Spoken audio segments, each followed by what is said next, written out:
Pas la semaine passée, mais la semaine d'avant, que les garde-fous étaient un système conçu pour empêcher les véhicules de s'engager dans des zones dangereuses ou hors des limites de sécurité, hors des limites de conduite.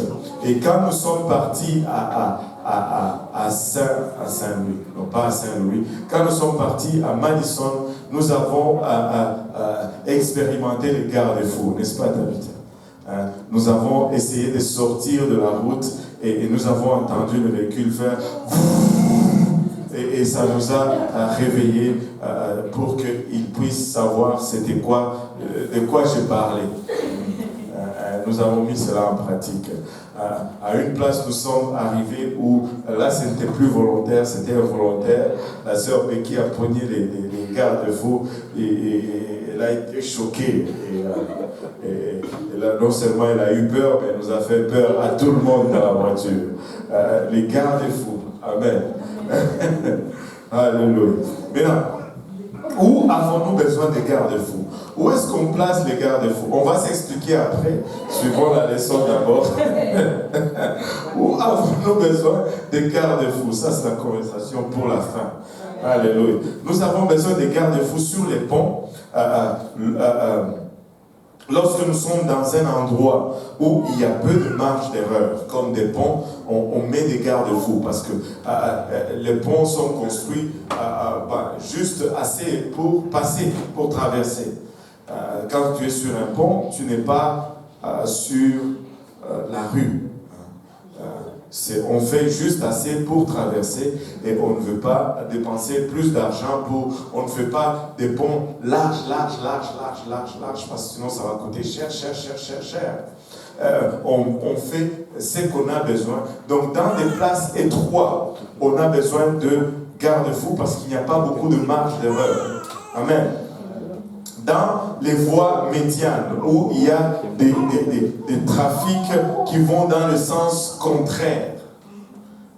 Quand il y a des gens qui vont dans le sens contraire. Quand nous avons des gens qui vont dans le sens contraire de notre direction, nous avons besoin de garde-fous. Quand il y a des gens qui vont dans le sens contraire, nous avons besoin de garde-fous. Est-ce qu'on a compris? Quand nous marchons vers Dieu, nous allons dans une direction. Mais il y a des fois des gens qui marchent dans la direction contraire. Donc, nous avons besoin de garde-fous. Oui, tout comme quand tu roules sur la 40, là, sur la métropolitaine. Il y a des garde-fous au milieu. Parce que de l'autre côté, les gens vont dans la direction contraire. Amen. Dans les virages, quand nous rencontrons des changements imprévus dans les conditions, ou quand nous devons changer de direction, il y a des garde-fous pour nous empêcher de sortir de la rue. Les garde-fous fonctionnent comme un signal d'avertissement. Amen. Et ce sont des signes d'avertissement que nous sommes en train de quitter la route. Il y a des dommages ou des dégâts lorsque nous frappons un garde-fou. Si tu frappes un garde-fou, tu vas subir des dommages. Mais pas autant que si le garde-fou n'était pas en place. Le garde-fou absorbe l'impact et vous avez ainsi un petit accident au lieu d'avoir un grand accident. De peu de dommages au lieu d'en avoir beaucoup. Imaginez-vous sur le métropolitain, s'il n'y avait pas de garde-fou et que votre voiture tombait en bas, ça serait plus grave que si vous frappez seulement les garde-fous. Amen. Les garde-fous nous permettent d'avoir des dommages de conscience au lieu des accidents de la vie. Quand on les transpose sur notre marche spirituelle, ils sont plutôt instructifs que destructifs. Quand vous frappez un garde-fou physique, vous vous arrêtez avant que vous n'atteigniez le fossé. N'est-ce pas? Mais quand vous frappez un garde-fou moral, vous vous arrêtez avant de commettre le péché. Amen. Alléluia. Les garde-fous ne sont pas situés dans les lieux les plus dangereux. C'est-à-dire, ce n'est pas dans la fosse ou dans le fossé qu'on va mettre le garde-fou. Les garde-fous sont placés dans les lieux sécurs avant d'aller dans la fosse. Amen. Je ne sais pas si vous voyez cela dans la nature. Les lieux où on place le garde-fou sont juste dans les lieux sécurs, alors que les lieux dangereux se trouvent au-delà de garde-fou. Quand on met les garde-fous spirituels, des fois les gens se disent « Mais où est le problème? On est correct ici. » Justement, on doit mettre les garde-fous dans les lieux de sécurité pour que ça nous empêche d'aller dans les lieux non sécurs. On va laisser cela rentrer un peu. On va l'absorber. On met les garde-fous dans les lieux sécurs, mais les zones de danger sont juste au-delà du garde-fou. Si on mettait le garde-fou là, dans la zone de danger, il ne va pas nous servir. Il ne va pas nous servir. Amen. Alléluia. Dis à votre voisin, il va quelque part.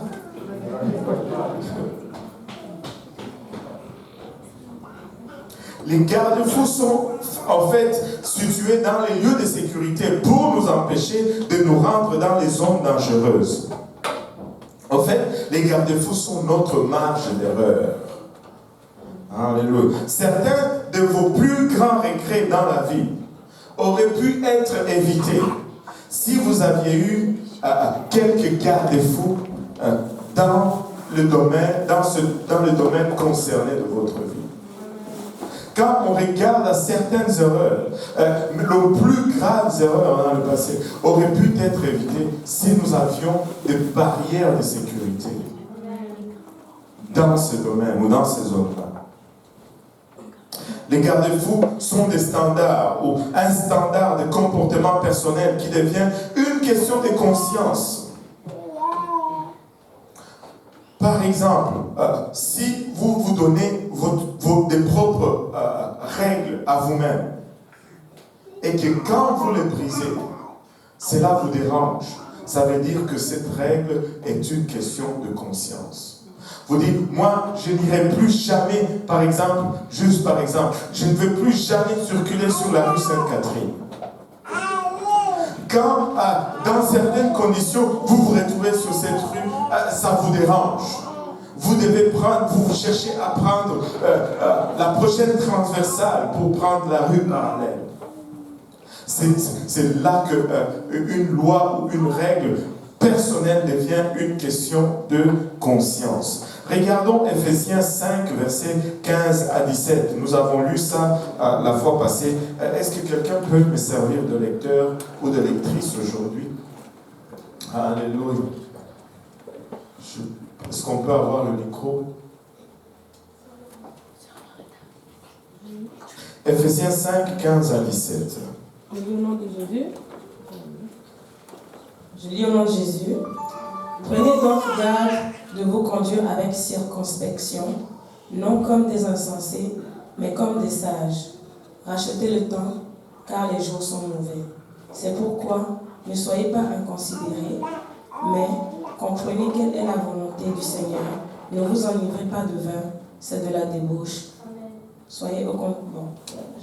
Là, tu vas un peu plus loin, mais bon. C'est correct de l'avoir dit quand même, mais bon. et regardez, prenez donc garde de vous conduire avec circonspection. Nous avions étudié cela la fois passée, que marcher ou de se conduire avec circonspection, c'était comme marcher dans une cour où il y a des animaux.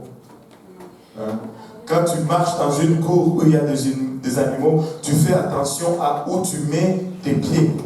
Parce que les animaux, ils déposent n'importe où. J'avais donné l'exemple de l'Europe. On ne ramasse pas les dépôts des animaux en Europe. Quand tu marches dans les rues, il y a des partout. Et tu dois faire attention où tu mets ton pied. Amen. Ça m'était arrivé. Et il dit, rachetez le temps. Et le temps ici, c'était vraiment kairos. Être intentionnel sur la façon dont vous vivez. C'est ça, rachetez le temps. Ne vivez pas juste de n'importe comment. Soyez intentionnel sur la façon dont vous vivez dans une époque dangereuse et dans des endroits dangereux que nous sommes aujourd'hui. Vous savez, quelque part, vous savez déjà dans votre cœur ce que Dieu vous pousse à faire. Est-ce qu'il y a quelqu'un qui a besoin que Dieu lui dise encore ce qu'il doit faire?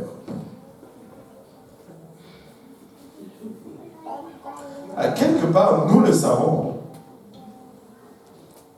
Amen. Ça, c'est la provocation. Partout. Mais commençons d'abord par faire ce que nous savons. À quelque part, nous savons ce que Dieu vraiment désire ou s'attend de notre part.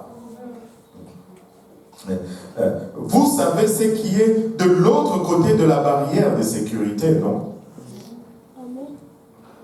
Soyons honnêtes.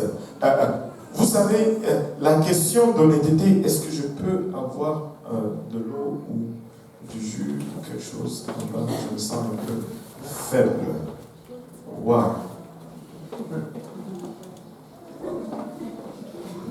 C'est glacé, ça. Ça va me tuer la gorge. Est-ce qu'il n'y a pas...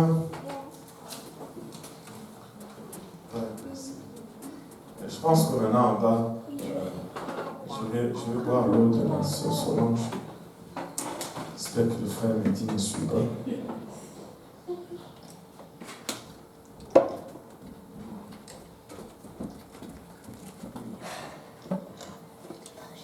Vous savez, la question de l'honnêteté est une question très importante. Vous savez, l'honnêteté peut nous faire sortir de beaucoup de troubles. Et j'ai observé plusieurs chrétiens.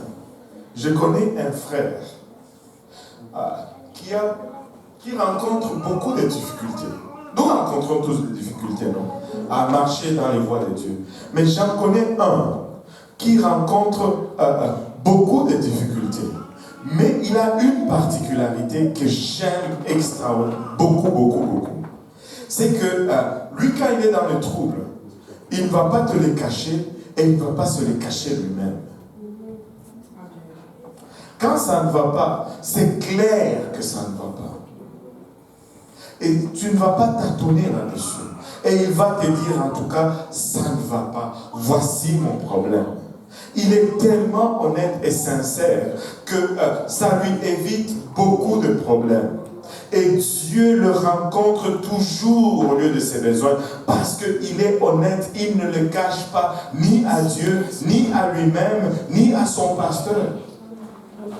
Quand il est dans les problèmes, c'est clair. Si nous pouvions vivre comme ça, nous allons... Les trucs, ce ne sont pas des problèmes. Les trucs, c'est combien on est honnête face à cela. Avant que Dieu ne commence à résoudre ton problème, il faut que tu sois honnête avec toi-même d'abord, puis avec Dieu par la suite. Amen. Alléluia. Chacun d'entre nous avons cette tendance de nous rapprocher le plus possible de la ligne. Dans notre nature, c'est comme ça. Nous nous disons, est-ce vraiment un péché de faire ceci ou de faire cela? Mais ce que nous sommes vraiment en train de dire, c'est combien puis-je m'approcher du péché sans que ça soit appelé péché? Mais ça, c'est une chose dangereuse. Et c'est ce n'est pas vraiment la bonne question à se poser. La bonne question à se poser est des fois nous nous disons, est-ce bien ou ce mal? Là, ce n'est pas la bonne question. Demandez-vous plutôt, est-ce la bonne chose à faire? Est-ce là vraiment la chose à faire? Pas si c'est bien ou si c'est mal. Est-ce que c'est ce que je dois faire? Et vous allez voir que l'approche ou la réponse va être différente. Et nous avions défini 3 types de normes ou 3 types de standards la semaine passée. Les normes bibliques, qui sont les commandements directs des Écritures. Les normes de l'Église, qui sont des choses ou des endroits où notre dirigeant spirituel applique le principe biblique aux questions contemporaines, c'est-à-dire à telle situation, il est requis telle approche, et des fois, dépendamment des villes, dépendamment des époques, on va appliquer certains standards de l'Église.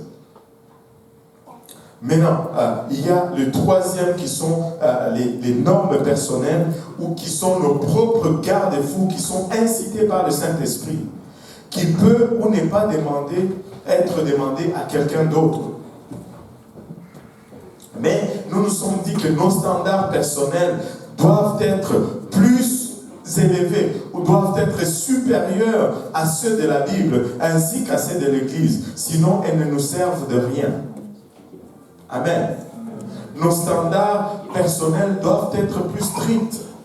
Amen. Et nous avons fait l'illustration, nous avons donné l'exemple comme ceux-ci sont les standards de la Bible. Amen. Et les standards de la Bible sont là. Si tu traverses le standard de la Bible, tu commets un péché et tu vas en enfer. Maintenant, si on prend le standard de l'Église, les standards de l'Église vont être là. Parce que je peux traverser le standard de l'Église. Cela ne veut pas dire que je dois le traverser. Il faut qu'il soit respecté, le standard de l'Église. Mais ils ne sont pas les mêmes dans toutes les villes. Parce qu'ils adressent une situation locale. Suite à certains problèmes, dans certains lieux, on va mettre des standards pour remédier à ce problème qui n'est peut-être pas problème ailleurs. Mais je peux être ailleurs et ne pas être obligé de les respecter, donc je peux les traverser. Mais si les standards de l'Église sont là, ils me servent de rien. Parce que je vais violer les standards de Dieu avant de violer les standards de l'Église. Donc ils sont inutiles.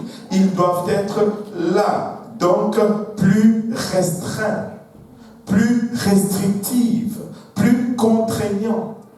Et les standards personnels sont situés là, par rapport à moi.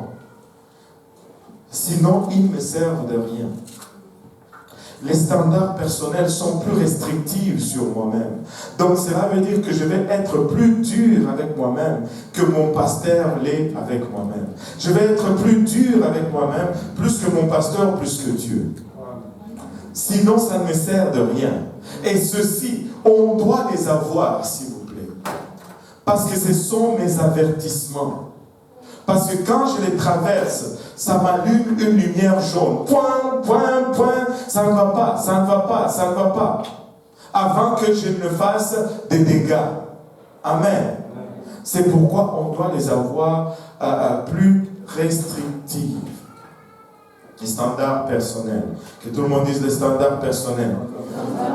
Je dois avoir des standards personnels. Je ne peux pas vivre sans des standards personnels. Amen. Sinon, c'est dangereux. Ne mettez pas vos garde-fous de l'autre côté de la zone de danger. Si vous les mettez de l'autre côté de la zone de danger, ils ne vous servent de rien. Les garde-fous de Dieu, les commandements de Dieu sont là. Si tu mets tes propres garde-fous de l'autre côté, sert à rien. Les amis, que tout le monde dise les amis. Les amis. Les amis sont l'une des plus grandes influences sur les places où nous allons tracer nos lignes. Sur les places où nous allons établir nos standards, nos amis vont être une très grande influence. On va parler d'amis aujourd'hui. Avez-vous des amis? Oui. Oui. Avez-vous des amis ou avez-vous Amis. des amis? Vous serez toujours entouré de personnes qui marchent dans la direction opposée. Et vous devez être très prudent parce que les amis ou des personnes très proches influencent toujours la direction et la qualité de votre vie. Nous nous influençons toujours. Amen. On parle des amis. La chose qui rend l'amitié si grande et si précieuse est aussi la chose qui la rend si dangereuse. Nous sommes tous repoussés par le rejet. Et nous sommes tous attirés par l'acceptation. Si tu veux attirer quelqu'un, accepte-le. Ils vont être attirés à toi. Mais si tu rejettes quelqu'un, tu vas le repousser loin de toi. Amen.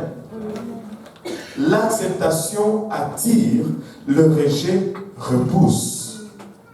Ding dong. Tu l'as reçu? Alléluia. L'acceptation attire et le rejet repousse. C'est ce qui fait de l'amitié si grand et si puissant, mais c'est ce qui rend aussi l'amitié si dangereux.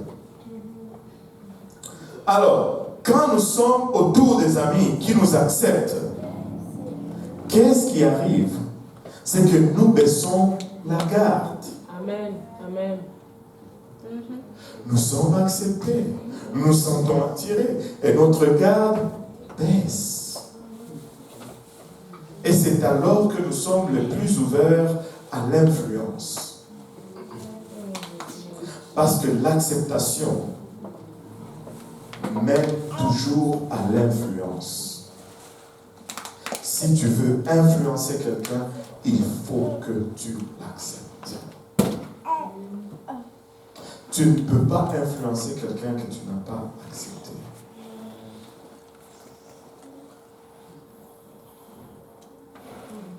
Si tu veux influencer quelqu'un, il faut que tu l'acceptes. Parce que quand tu l'acceptes, tu acceptes quelqu'un. La personne se rapproche. Et quand la personne se rapproche, la garde baisse. Et quand la garde baisse, c'est là que tu peux vraiment influencer quelqu'un.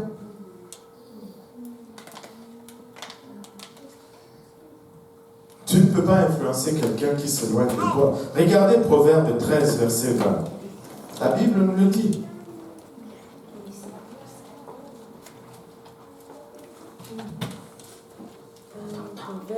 Proverbe 13, verset 20. Ok. Celui qui fréquente les sages devient sage, mais celui qui se plaît avec les insensés s'en trouve mal. Celui qui fréquente les sages devient sage, mais celui qui se plaît avec les insensés s'en trouve mal. Un verset très puissant. Il y a une leçon très puissante dans ce verset. La première leçon, c'est que si tu veux devenir sage, fréquente les sages. Les gens sages sont plus... Alors, c'est quoi les caractéristiques des sages? Les gens sages sont prudents pour obéir aux lois de Dieu. La crainte de l'Éternel est...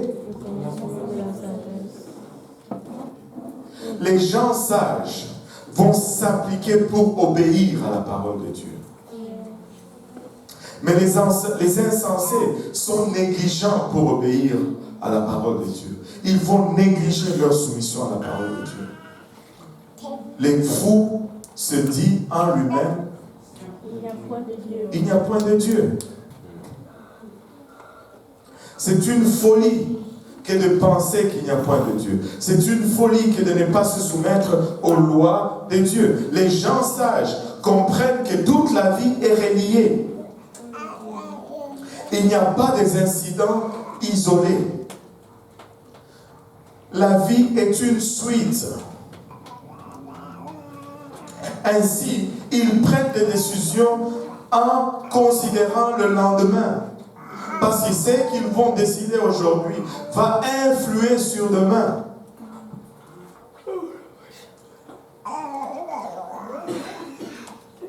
Si tu manges trop chez McDonald's aujourd'hui, demain tu vas être Ronald.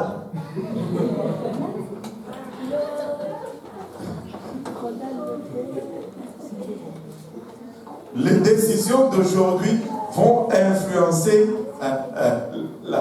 la suite de demain. Et le sage le comprenne. Il réalise que s'il décide aujourd'hui, ça ne va pas seulement se finir aujourd'hui, ça va influer sur demain. Mais le fou, par exemple, les insensés croient que toute la vie est déconnectée, que tous les incidents sont isolés. Alors ils vont décider juste par rapport au moment. Ils vont prendre leurs décisions en considérant uniquement aujourd'hui. Ça, c'est la folie. Regardez ce verset. Je ne sais pas si quelqu'un l'a remarqué. La sagesse est contagieuse, mais la folie ne l'est pas.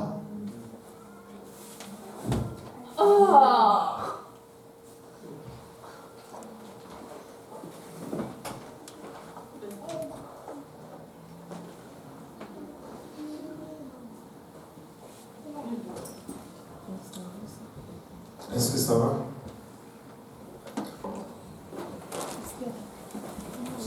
Non, tout le monde n'a pas besoin d'aller.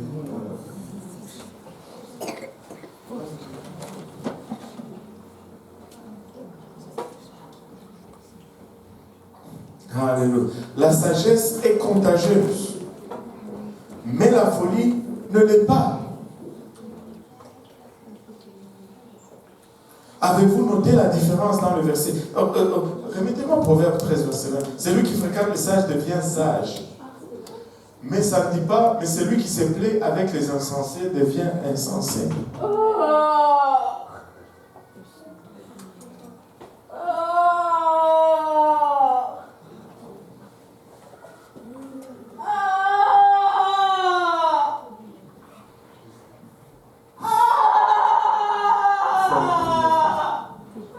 Frère Didier,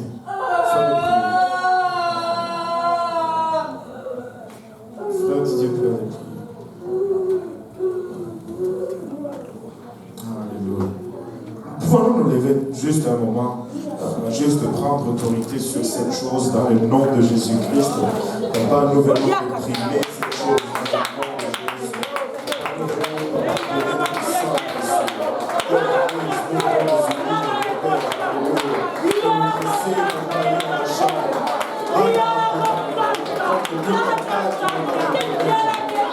nom de Jésus.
de Jésus. Alléluia.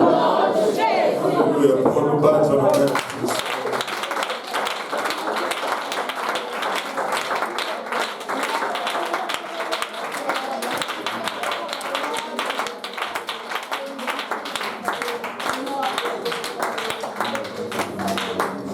Gloire au nom de Jésus.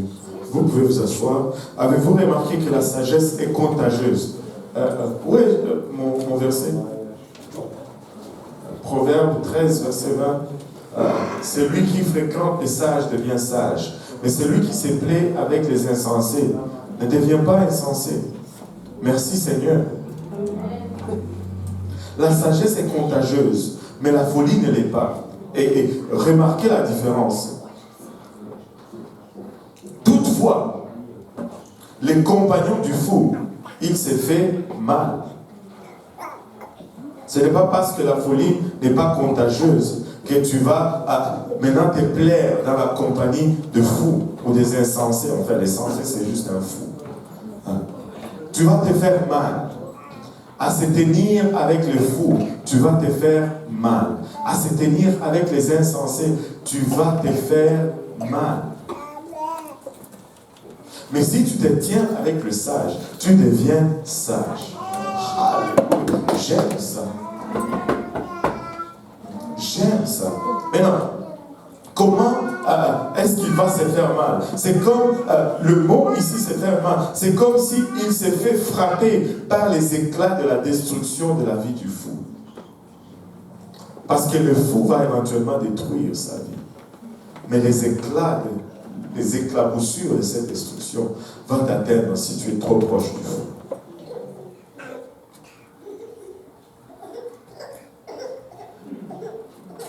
Tu dis, oui, je me tiens avec lui, mais je ne ferai jamais ce qu'ils font, donc je suis safe. Salomon dit que tu n'es pas du tout safe. Tu es dans l'erreur. Parce que les éclats du fou les éclats de la destruction de la vie du fou vont t'atteindre et tu vas avoir mal. Les amis qui ne sont pas préoccupés par leur vie, par leur mariage, par leurs finances, par leur réputation, ne vont pas non plus se préoccuper de ta vie. Si quelqu'un ne se préoccupe pas de sa vie, il ne va pas se préoccuper de ta vie. Si la vie de quelqu'un ne lui importe pas, ta vie ne va pas lui importer non plus. Une fois, j'ai travaillé avec un type. Il était originaire du Liban, je pense. Mais ce jeune-là, il était vraiment pas là. Tu sais, un jour, je n'avais pas de voiture. Il allait me donner un lift jusqu'à l'église. Mais qu'est-ce qu'il s'amusait à faire? C'est que quand il sortait du parking de la compagnie, il ne s'arrêtait pas. Et ça lui faisait plaisir. Il sortait juste. Et des fois, tu voyais des voitures qui freinaient. Et lui disait, ah, je suis monté une fois dans sa voiture et c'était fini. Parce que si sa vie ne lui importe pas, la mienne, elle lui importe encore moins. Et s'il allait se détruire alors que j'étais proche, moi aussi j'allais subir. La destruction de la vie du fou va éclabousser sur ta vie. Des fois même la détruire aussi. Allons voir une amitié quelconque, oui. Est-ce que c'est mauvais de te rapprocher de quelqu'un, même si la personne est dans l'église, de te rapprocher de quelqu'un, mais tu vois que cette personne n'est pas... On va regarder ça. On va voir ça. Ça dépend de qu'est-ce que tu appelles rapprocher. 2 Samuel 13, 1 à 3.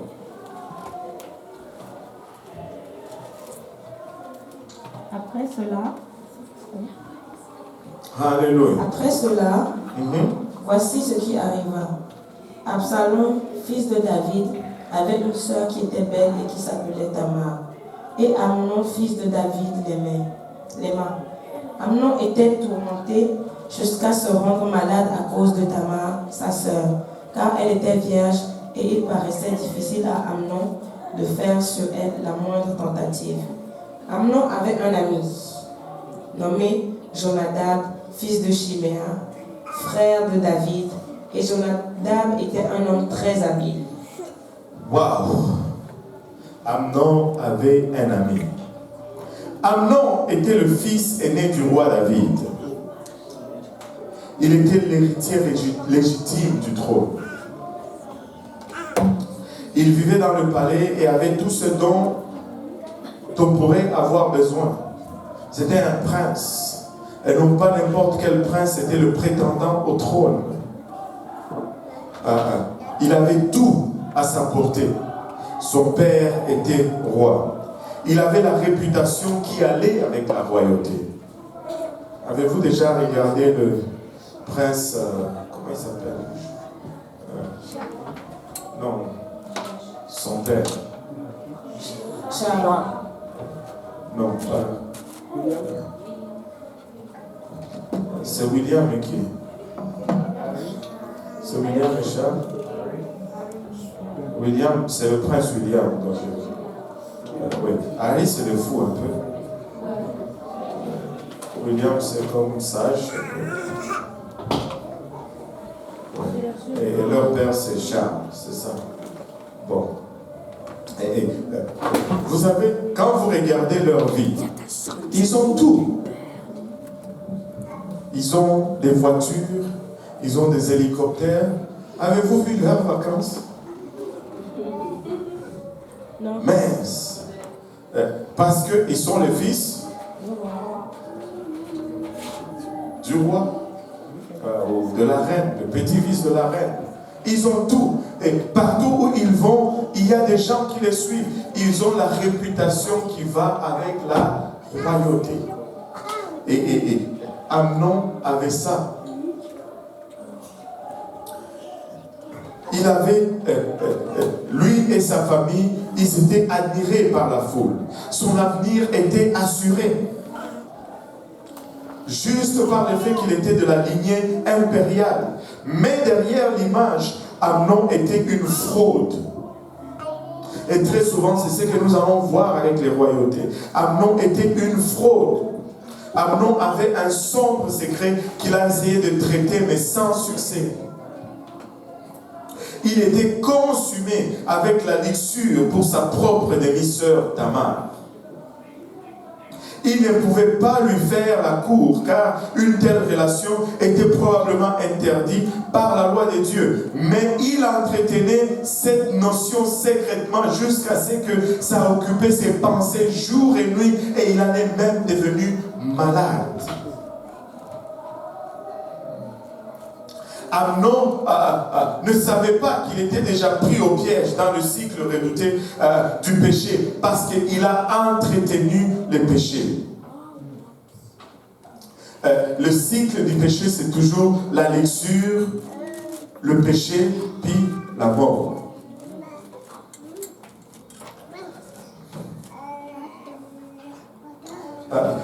Regardez Jacques 1, versets 14 et 15 avec moi, rapidement s'il vous plaît. Jacques 1, 14 et 15. Le cycle du péché, c'est vraiment la luxure. Et la luxure, quand elle est consommée, elle amène au péché. Et le péché engendre la mort. Mais chacun est tenté quand il est attiré et amorcé par sa propre convoitise. Par sa propre convoitise. Puis la convoitise, lorsqu'elle a conçu, enfante le péché. La convoitise enfante le péché. Et le péché, étant consommé, produit la mort. Et le péché, étant consommé, produit la mort. C'est ça le cycle. Amnon pensait que juste parce que tout semblait encore droit à l'extérieur, que tout allait bien. Des fois, nous arrivons à une place où nous entretenons des choses. Notre apparence semble encore beau, notre apparence semble encore correcte. Mais il y a des choses en nous que nous entretenons, que nous mûrissons. Nous sommes dans une place dangereuse. Amnon semblait penser que tout allait bien. Mais non. Vous savez ce que signifiait le nom d'Amnon? Amnon signifiait fidèle. mais il était fidèle seulement de l'extérieur. Seulement de son apparence, il était extérieur. Et tout le monde pouvait voir son extérieur et penser que Amnon était bon. Mais à l'intérieur, c'était une fraude. Intérieurement, il était en réalité infidèle. Infidèle à son père, infidèle à sa famille, infidèle à lui-même et infidèle à son Dieu. Il était non coupable du péché parce qu'il luttait. Et du temps qu'il luttait, il était non coupable. Tout le monde a des luttes. Amen. Tout le monde a des luttes. Mais parce qu'il n'a pas été honnête au sujet de ses luttes devant Dieu, il est devenu coupable. Tu dois être honnête devant Dieu avec ce que tu luttes. Il n'y a probablement rien de plus ridicule dans la nature humaine que notre tentative de cacher à Dieu, lui qui peut lire toutes nos pensées. C'est ridicule. Il n'y a rien de plus ridicule que cela. Quand tu vas devant Dieu, ouvre ton cœur. Dis-lui ce que tu as. Dis-lui c'est quoi le problème.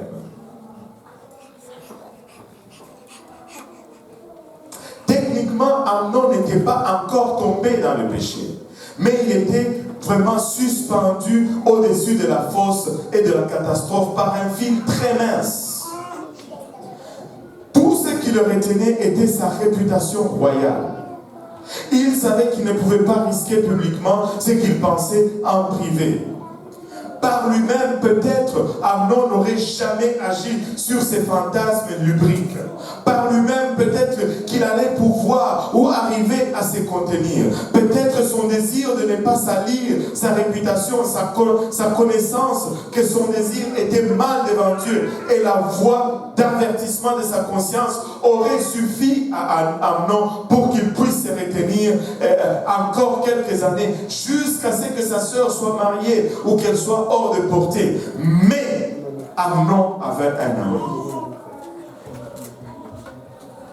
Peut-être que la voix de sa conscience ou la honte de salir sa famille ou son nom ou sa réputation aurait pu le contenir. Mais Amnon avait un ami.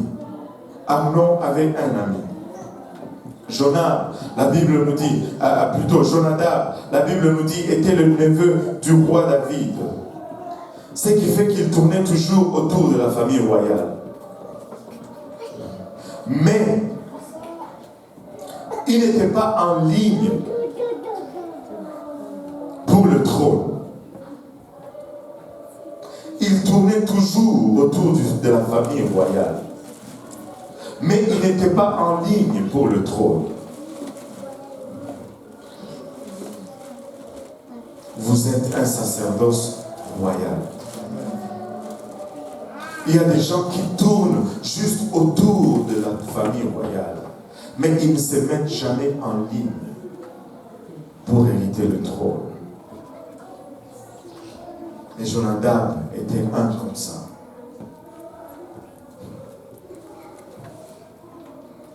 La Bible dit qu'il était un homme très subtil.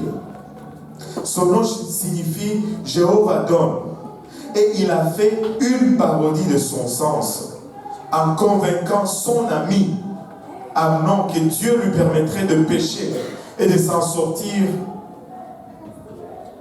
sans que cela ait de conséquences. Que Dieu lui donnait son désir, même s'il avait tort. Et sous l'influence de Jonadab, Amnon a exécuté un plan démoniaque qui consistait à violer sa propre demi-sœur. Il lui a fait honte. Il s'est fait honte lui-même. Il a fait honte à son père. Il a fait honte à toute sa famille. Par son égoïsme, il a marqué Tamar pour le reste de sa vie.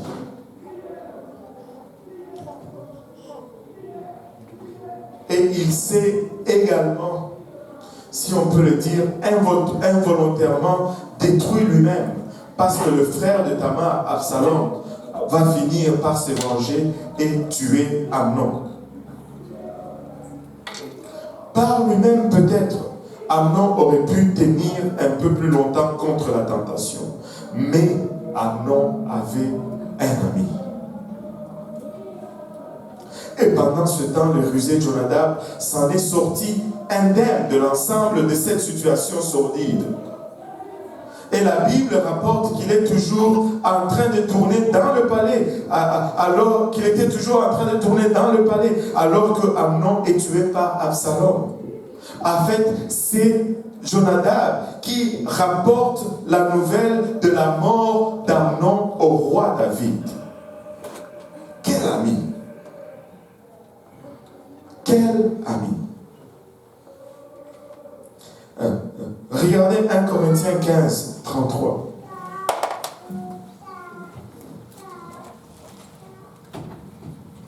Quel ami!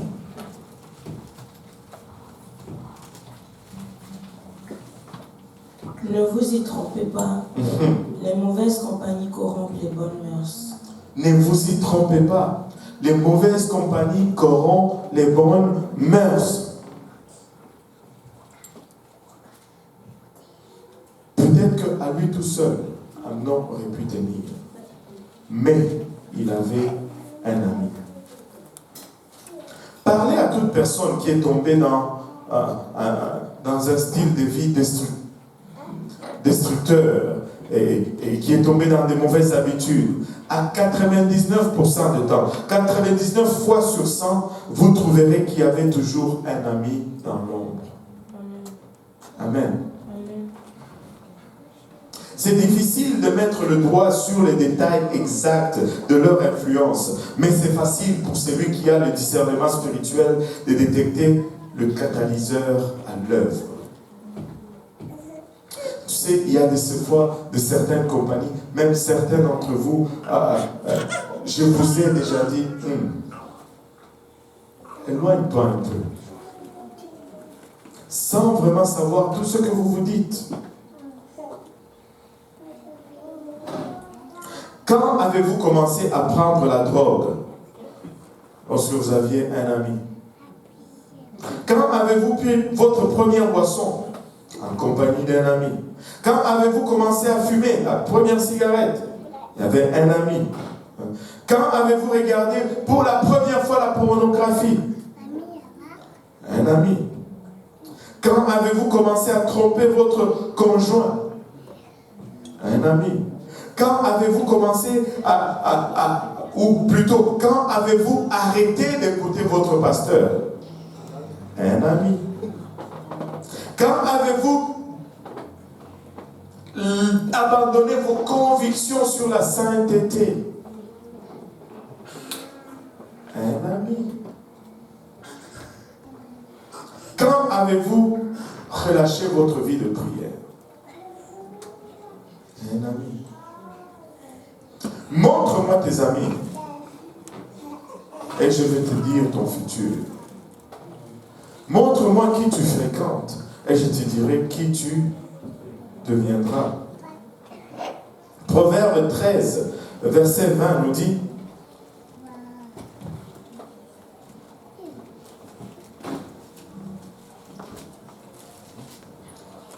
Celui qui fréquente les sages devient sage, mais celui qui se plaît avec les insensés s'en trouve mal. Alléluia. Celui qui fréquente les sages devient sage. C'est une promesse, c'est une promesse. Mais celui qui se tient en compagnie des insensés s'en trouve mal, ou il est détruit. C'est un avertissement. Promesse d'un côté, un avertissement de l'autre. Ne fréquente pas n'importe qui.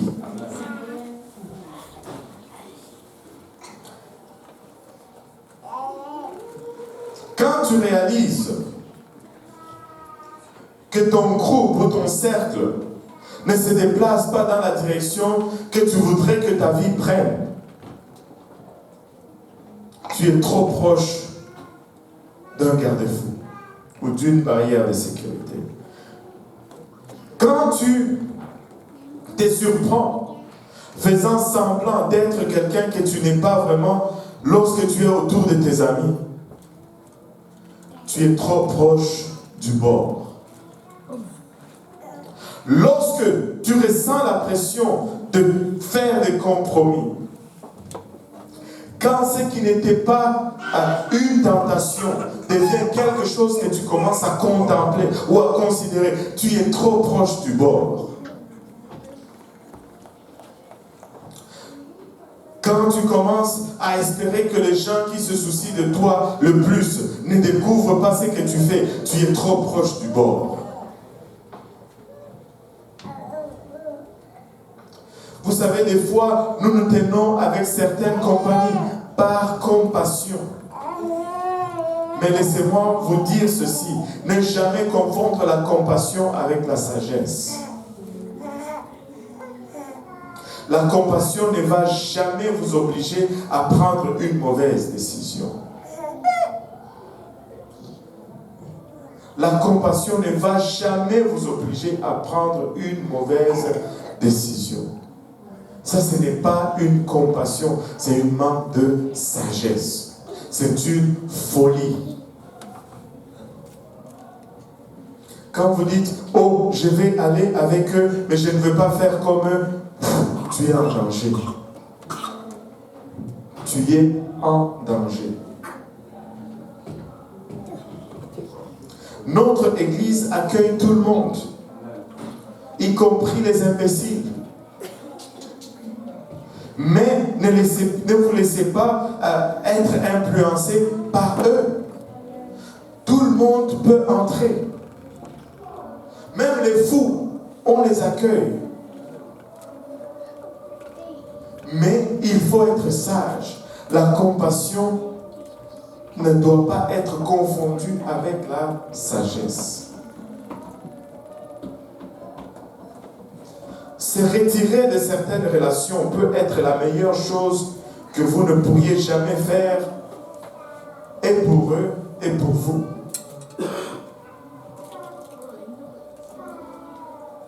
Dieu vous appelle à une place de sécurité parce qu'il vous aime.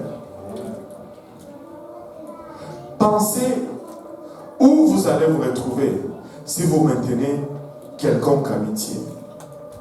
Si je maintiens cette amitié, vais-je grandir ou vais-je rapetir?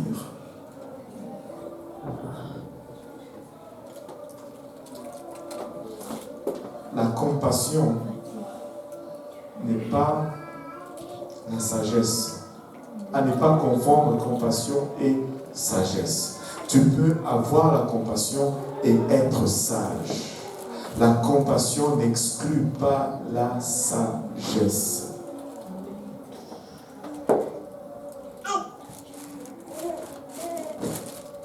Oui. J'ai une question. J'ai remarqué. En fait, ce matin, j'étais à mon cours d'anglais et puis la fille à côté de moi me racontait comment est-ce qu'elle a regardé des films d'horreur avant de dormir, qu'elle aime ça, elle me racontait, j'étais comme... Je me taisais, j'essayais d'écouter le professeur, de ramener toujours à ce qu'on regarde le professeur. Mais c'est comme si elle ne comprenait pas et j'étais comme, qu'est-ce que je vais faire? Est-ce que je lui dis genre, ok, je n'aime pas les films d'horreur, je ne regarde pas, donc ça ne m'intéresse pas ce que tu dis ou je ne sais pas trop. Tu peux dire gentiment que moi je ne regarde pas les films d'horreur. Ça n'a pas arrêté. Là tu te déplaces. Mais ça ne veut dire pas que je me déplace. Jamais 203.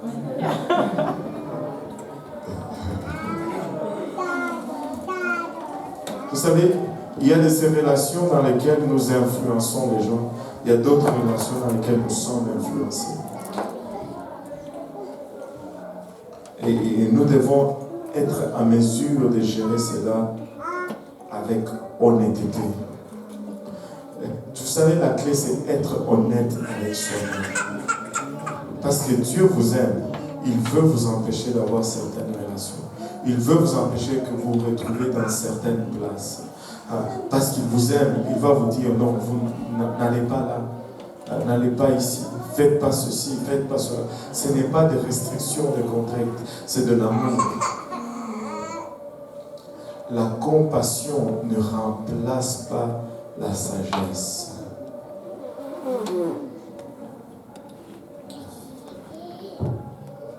Amen. La compassion ne doit pas remplacer la sagesse. Est-ce qu'il y a d'autres questions? Moi, j'ai fini.